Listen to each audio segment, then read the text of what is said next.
Hello, welcome to season 2 of Wealth, the podcast with me, Joanne, your angsty influencer and your host. In this season, we're going to dive deeper into what wealth really means, looking at how, as a recovering anxious woman, I get through day to day, week to week, and I'm going to be sharing the tools, the magic, and the things that I do daily to help me get through. I would also love to hear more from you in this season. You can reach out to me on my socials, on my email. You can send me an email explaining your anxiety issues, whether you're recovering or going through some things right now. And if it resonates with you, I would love to have you on the show so we can share our stories because we're all together in this. Now let's get on with today's episode. Hello, welcome back. I really do hope you enjoyed the first episode of season 2 last week, where we spoke about wellness anxiety and wellness burnout. If you haven't had a listen, go back and have a listen to that because it does lead on to what I want to chat about today. Before we dive into today's episode, I've pre-picked the card. The cards were shuffled, a different pack this week using the Star Seed Oracle pack. What I didn't prepare though was the page, so let me just pull the page and then I'll go through the card.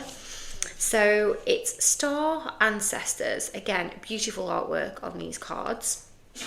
102 is the page.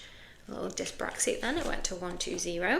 So I'll just pop a picture of the card on the screen, so if you're watching on YouTube you can have a look. If you're not watching, if you're listening, we've got the pyramids, we've got some Egyptian images, kind of translucent in the background, feels very magical, and the galaxy, the stars in the background as well. And I do have a real interest in Egypt, not like in a history buff kind of way, probably more from a conspiracy spiritual kind of way, because I do question how they got there, because I was just going off on a tangent here. So the pyramids were built thousands of years ago, and we're meant to believe that they were a lesser civilization than us, and they had lesser technologies, etc., etc. And then you look at some of the buildings that are built today, and they are nothing like the buildings, not even just the pyramids, but the older buildings are so amazing. There's intricate details. And now if you look at a modern day building, it's just a box. Now that might just be tastes are changing, or is it that civilization is changing? I don't know, but I do think that there's a story behind the pyramids that we're not told, and this is why they're so secretive about, some areas within the pyramids. I do need to go. It's on my bucket list to go to see the pyramids. Joseph has put me off them a little bit because he says they're very touristy, but then I've had friends that have done certain tours that are more of a goddess spiritual route, which I think that I would like to go down to explore, and more of an alien route, dare I say it. And you know my thoughts on aliens. I did the conspiracy podcast a while ago. Sorry if you just heard a snort then, the dogs are just down here playing. So Star Ancestors, Hidden Secrets, Lost Wisdom, look a little deeper. Actually, before I go into this, sorry, I keep getting sidetracked. I did think to myself after last week when I pulled the card that I didn't even explain. So if you're new to pulling cards, or you wonder why I pull cards or people pull cards, or you've got affirmation cards, I'll tell you why I do it. So of course there is, whoever you believe in, whoever it is that you talk to, I think that even if you're the biggest atheist and you don't believe there's a God, you still talk to somebody. You'll still have your prayers, manifestations, your wishes. We're still saying them out loud, and we're still trusting that there's something above us that we can't see. I'm not saying a man sitting in the clouds, that can help or that can provide that energy. For me, I believe everything is energy. There's a vibration. If our body is vibrating at the right frequency, then we magnetize and we get those things. And whether that energy for me is what's in charge, I'm not sure. I talk to something, and sometimes I do also talk to a God, but again, it's not a God as in a sense of a man sitting on a cloud. It's just a higher power of somebody who may or may not be there. And when you pull these cards, it's as if, for me, I have that connection. So if I have something going on, and I don't believe in coincidences, so I will pull a card and it will have the answer. So let's see if that happens for us today, and see if it links to today's podcast as well, which would also be nice. So hidden secrets, lost wisdom, look a little deeper. The ancients knew much more than we do about our connection with the stars. Their pyramids, temples, and other places of worship created in precise alignment with the stars exist in all corners of the world. See, that's another thing as well. They're all laid out. They're in Mexico, China, Egypt, probably lots of other places. They're all laid out and they're in line with the stars, which blows my mind. So you're telling me that this civilization that's not supposed to be that advanced built these little maps with these pyramids that lined up with the stars for what reason?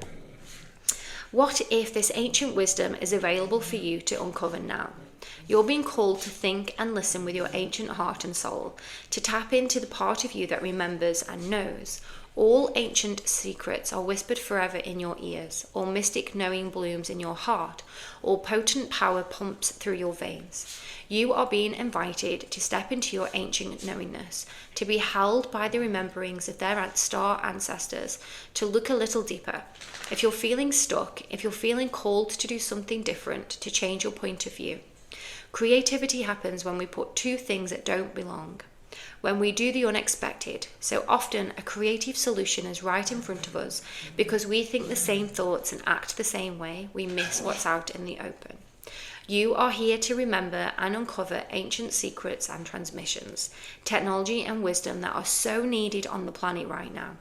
To unlock your soul's memories of a time when we lived in harmony on the earth and one day will again. What I wanted to pull out as I was talking then, which links to what we're going to speak about today. You're invited to be held by the remembering of the star ancestors, to look a little deeper. If you're feeling stuck, if you're being called to do something different, to change your point of view, that's what we're going to chat about today. Creativity happens when we put together two things that don't belong. So I'm just going to put that there. And I can't remember if I mentioned, so Rebecca Campbell, Starseed Oracle deck today. I'm going to try and use a different one every single week. So what I want to talk about today is the idea of being fixed. I'm using air quotes if you're listening to this. And the idea that one day, whatever it is that you're trying to heal, and I'm going to talk specifically today about anxiety, whatever it is that you're healing, whatever it is that you're trying to shake up, that we're just going to wake up and everything's going to be gone. We're going to just feel, and again, air quotes coming back out here, normal. And this might resonate with you, especially if, just like the card says, if you're feeling stuck and you need to do something different. But when it comes to anxiety, life is waves, life is cyclical, and I do think that anxiety is exactly the same. And I would be lying to you, my listeners, my clients, myself, if I was to say that do all of these things and your anxiety is going to go away.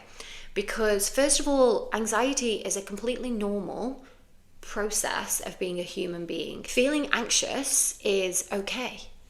And I think we've lost this permission to be anxious. And I don't know if that's through social media and all this perfectionism that we see online. But just a reminder that it's okay. Some days you might wake up anxious. It may be hormonal anxiety. It may be that something's happened at work, or you've had an argument with your friend, or there's something that you need to say to someone and it's worrying you. All completely normal. When anxiety becomes daily and there's none of those things going on and you're just living in a constant state of anxiety, this is when you're stuck, and this is when anxiety is abnormal. And for myself, general anxiety disorder, and I also had health anxiety, that was not normal anxiety that I was living through. And even now that I have all the tools and all the knowledge and I help others to work through their anxiety, I still do have days. This is why I share on my Instagram Confessions of an Anxiety Influencer. But now I can sort of track, so I'll know that coming up towards my bleed, I have a day and I feel a little bit off. I'm a little bit anxious when I wake up in the morning, but then I know how to work through that, and I may do certain things or not do certain things. And I've also allowed myself to accept that this is part of me. And if it wasn't for my anxiety, I wouldn't be here now. I don't know what I would be doing, maybe helping people in another way. But I feel like, is this my weird little gift from the universe to help me to learn, to then help others? Because the more people that I speak to, the more that I learn that this is day to day in a lot of people. And I think it has been growing through the years. I actually posted something on Instagram the other day, and it was shout out to my millennials and why we're anxious. Because if we track back from being kids, and I can't remember exactly the things, I put 9/11 on there, recession, wars, and I was thinking about, I could have done a huge list. Like, I remember watching 999 as a kid and being shown all of these horrible injuries that people get when they're at home. And then Watchdog used to scare me because I knew it was real. And there was a time, I can't remember the year, but where people were knocking on and how people's houses and taking kids. So I was so afraid, and my mum would never let me answer the front door. And now I wonder why, when someone knocks on the door, I'm like, who is it?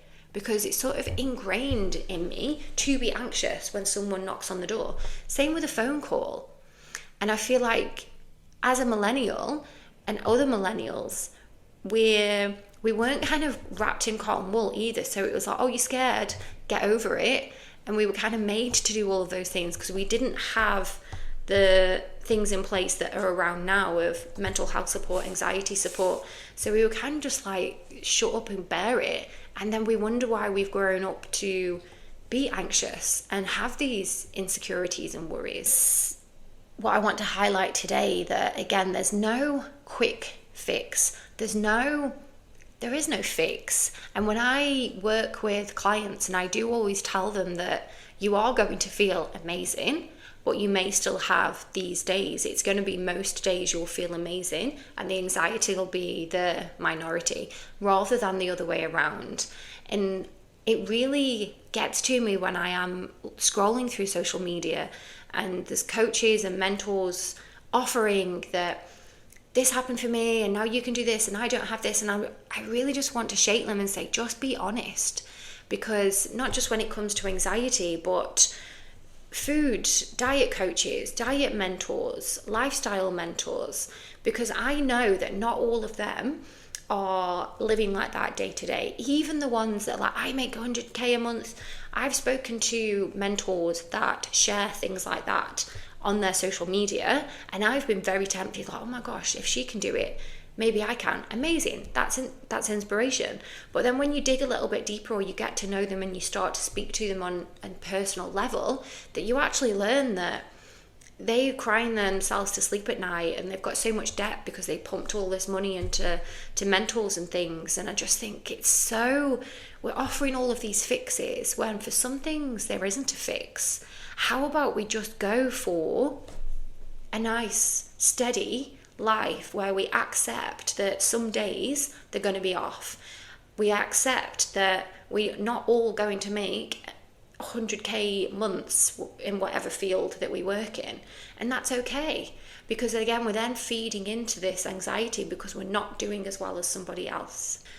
And kind of linking back to what I chatted about last week with the wellness burnout, there was a point where I was like, yeah, I've got this, because I went from feeling very anxious every single day, and then over the course of 6 months, a year, I had so many things in place: journaling, moon rituals, meditation every morning, my crystals, going to events, and I had all of these things.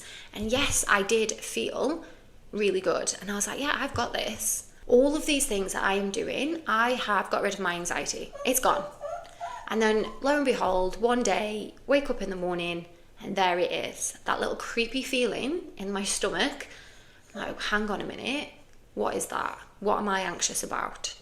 And it was a realization of, yes, I have all of these tools, but what I hadn't actually thought about was, where is that anxiety going to go? And what am I going to do when it comes back? So I'd been anxiety free for so long. When it came back, it was a bit of a shock. And what I really needed to do is, yes, all of those things, amazing. And I still do most of those now. Sorry, every time I talk, Dottie cries. Dottie, what's the matter? Stop crying. I'm gonna leave that in because I keep going quiet and forgetting what I'm talking about because she's crying. So if you do hear her crying, she's just being a baby. This episode is bringing you a little bit more wealth. Please don't forget to like, subscribe, leave a comment. This allows other people, other women who need to hear these stories, find me. And again, if you have a story to share, please reach out to me on my email, joannewealth@gmail.com, or you can reach out to me on my Instagram, joanne_wealth. I would love to have you on the show, or you can just type up and stay anonymous so we can share these stories with each other. Now let's get on with today's episode.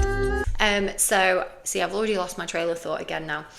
Yeah, so what I really needed to do was, I had all of these things into place and I was micromanaging and trying to control my anxiety rather than supporting my anxiety. And I hope there's a difference for you there as well. So instead of, let's make the anxiety a person. So I was telling the anxiety, or putting the anxiety off, I'm busy, I'm doing this, I'm going to this moon ritual, I'm meditating, don't come in, I'm not here, busy. And then as soon as I stopped and I had nothing to do, anxiety knocked on the door and I had no excuse. And when I say stopped, I mean just a pause. So there was anxiety knocking at my door saying, okay, so what are you doing today? Because I'm not doing anything. Can I spend the day with you? And it was like, whoa. So I sat down with that, and what I reflected on, and I'm going back a few years now, and it's really stuck with me. What I reflected on was I was trying to micromanage, trying to control rather than support. So instead of me doing those things and micromanaging that anxiety and keeping it away and controlling it by keeping busy, what I should have done was linked arms with my anxiety and said, right, you're here, and I know you're here, but you're just gonna follow me around, and you're not gonna do anything, and unless, not even if I tell you to, because I don't want to. It's just, you're just there, you're just coming with me, sit down, be quiet, and I'll deal with you if you speak up. And that was what I needed to do. I needed to support myself in that way rather than managing it. I hope that makes sense. I'm not sure if I've explained that very well. And I see this in a lot of women that, same as me, think, right, I'm going to have this list, I'm going to have this schedule, I'm going to do all of these things, and I'm going to keep it there at arm's length. But then one day it comes back and it's like, whoa, I'm not ready for this. And it's because we tell ourselves, or we give ourselves this false hope that we're cured, we're fixed, when really we're just shutting it out. We haven't fixed it. We've put a plaster on it and we've not let the scab heal. That's a disgusting metaphor. And for myself, this happened, my health anxiety started to creep back in. So I would hyperfixate on certain things, and it happened slowly over time. And then I realized that, wait, I'm doing it again. I'm Googling and I'm worrying, and all of those things that I put into place, and I'm still here doing it rather than supporting. So I kind of switched tactics. So what I learned about myself that I needed to do, and this will be different for everybody, so just focusing on my health anxiety, what would really spark that off would be watching things like Casualty, or watching a podcast and someone's had a brain tumor or breast cancer or something. And it's not avoiding these things, because I know these things happen in the world. But what I was doing was I would watch one and then I would seek to find out more, and then it would just keep feeding my anxiety. So what I need to do with my health anxiety, to support my health anxiety, it's never going to be fixed, it's always going to be there. There's always going to be a time someone says, oh, I've got this fill in the gap disease, and my mind will go, oh, have I got that? And then it's what I do next. So what I do now is I avoid anything that could trigger that, anything that could set that off. So even the other day, Davina McCall's got a podcast with Joe Malone. I think it's Joe Malone. And I watched the short, but she was talking about having a huge tumor in her chest, in her breast, and having her breasts off. And I just skipped past it, and I was like, I'm not going to watch that one because I know that it will set off my anxiety. So that is me acknowledging that the anxiety is still there. It's not fixed, but to support myself, I am not going to do this. And yeah, so I won't watch programs where, and I used to love watching Casualty and ER, and maybe that is what kind of put this health anxiety into me. Or, you know, this is what fed in, again, going back to the watching TV shows when we were children and feeding that. Has it come from there? I don't know. So now I support myself by not doing those things. Yes, I have all of these other tools in place, but this is what I'm going to do to help support, because I know that health anxiety is in there somewhere. And it might be that I can go a whole year, which is rare, not having a little spark up from that, and then something will happen. And this is what I want to drive home today, because a lot of women will say to me that, oh, I felt good and then this has happened, and it is within us. There is no fix. We need to acknowledge that and then learn to live around and with that. Before I forget, podcast goes live every single Friday on your favorite podcast streaming website and over on YouTube if you prefer to watch. And every Wednesday on YouTube you'll find my Wealth Live vlog, where I just share my day to day. So if you're nosy like me and you want to know how I navigate through life, that's where you want to be on Wednesdays. This leads me nicely on to I had an email. So if you tuned in last week, I did ask, and I am asking for you to email me, drop me a message on Instagram if you have any questions, any stories to share.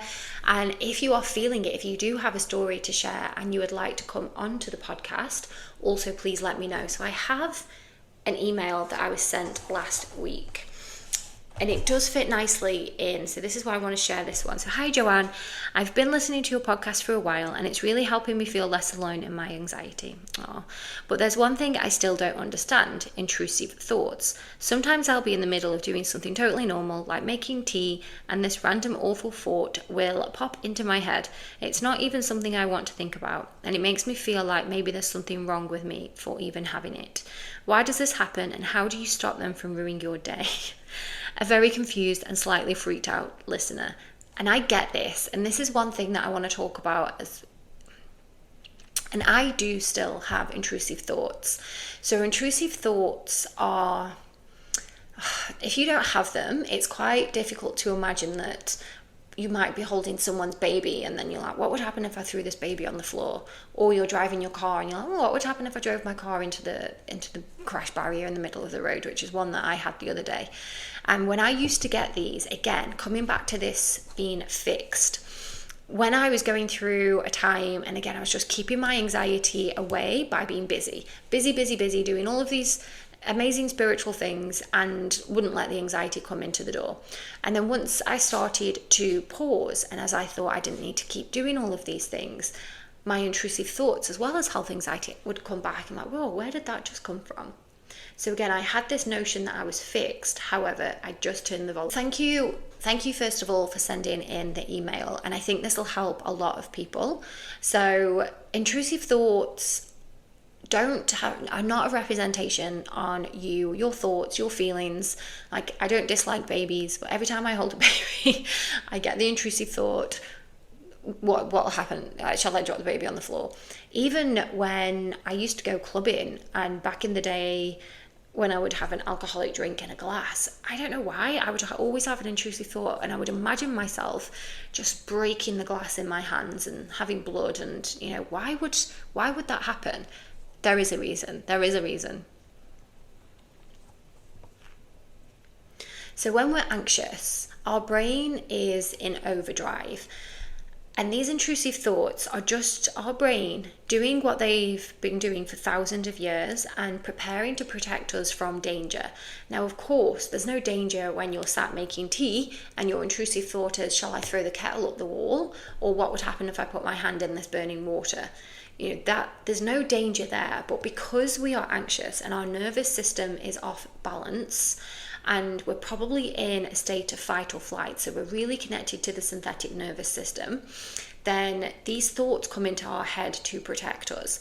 Similar to if you have a fear, or say for example, you've struggled to find love and you're anxious, you have anxiety, and when you meet somebody, you might be like, oh my god, I really like them, but then suddenly you're like, no, I don't like them because they've got green eyes and their eyelashes are too long. And we make up these things to try and protect us, because we might have a fear of abandonment, or we might have a fear of breaking up, or we've been cheated on before, so we're scared to let ourselves go. So it's very similar to that. So it can come in very different forms, but intrusive thoughts are very, very common. And I also think that we don't talk about these enough. So again, thank you so much for sending in. And again, this is where I had to hold up my hands and admit to myself that no, actually, I'm not fixed. So along with my little backpack of health anxiety, general anxiety disorder, these intrusive thoughts are also in that backpack. I'm carrying them around with me, and I do my best to keep them in the bag, but occasionally, like a little gremlin, they do come out. But it's then, what do we do next? So for intrusive thoughts, I share a 3-step process. This 3-step process can be used in lots of other ways as well. First thing that I do is I just name it. That's an intrusive thought. I don't become it. Obviously, I don't action them. Sometimes I'm like, whoa, where's that just come from? Thank you, but not today. I'm not thinking about that. And then sometimes the thoughts are just like, oh my God, where have I watched something that I shouldn't? So I'm just like, right, okay, I'm just going to let that go. So step 1, name it. Don't attach yourself to it. It doesn't mean anything.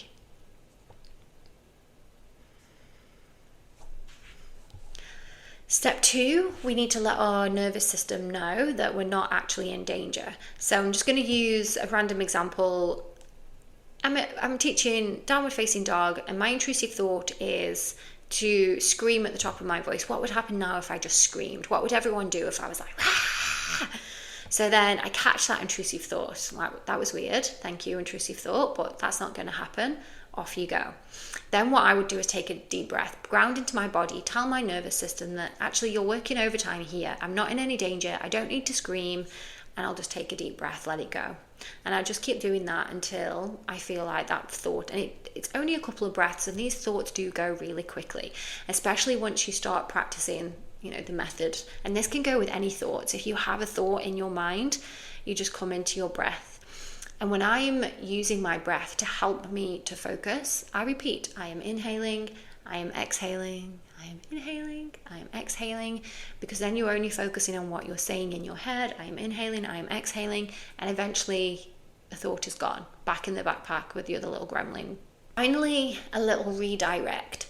So for me, let's go back into downward facing dog, and I'm screaming, I've come back to my breath, and if I'm teaching in this scenario, I'll just redirect. Right, I'm here, I'm in the studio, there's people in front of me, I'm safe, it's fine. And it's not about, again, fixing or pushing the thought away or telling yourself that you're wrong. It's just a little redirection of, it's okay, nervous system, everything's fine, I'm calm, no need for me to scream out loud while we're here in this downward facing dog. So next time you're making your tea and you get these thoughts, same thing. Notice it, label it. That's an intrusive thought. I'm not going to take that on right now. Come into your breath, redirect. What am I doing right now? Everything's safe. And repeat until you do feel that safety. I'd love to hear from you if you do get intrusive thoughts. You may not have realized that intrusive thoughts are part of being anxious. Some people have the anxiety. Some people just have intrusive thoughts. Some people have both. There are so many different kinds of anxiety, and the way that we see them and deal with them is very different as well. This is why my mentor program is so individual. Each woman that I work with has a different story, has different needs, and we go through day to day.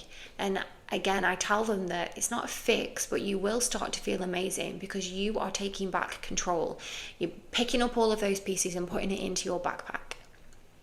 I'm doing a lot of metaphors today. Good metaphors, I think. And I do think that anxiety is misunderstood. I'm going to use the word misunderstood, or people with anxiety are misunderstood. And this is my hope, my dream, my intention for this podcast and anyone that I work with, where we can start to understand ourselves a little bit more and why we get anxious. And we're able to, and I'm not talking from a spiritual point of view of going back and heal your inner child. Like, yes, that's a thing and that does work. But for most of us, we need to start with just looking at the basics of where does this stem from and why am I anxious? And why do I get these thoughts? So we have more of an understanding of ourselves. The first place to start, look at your parents.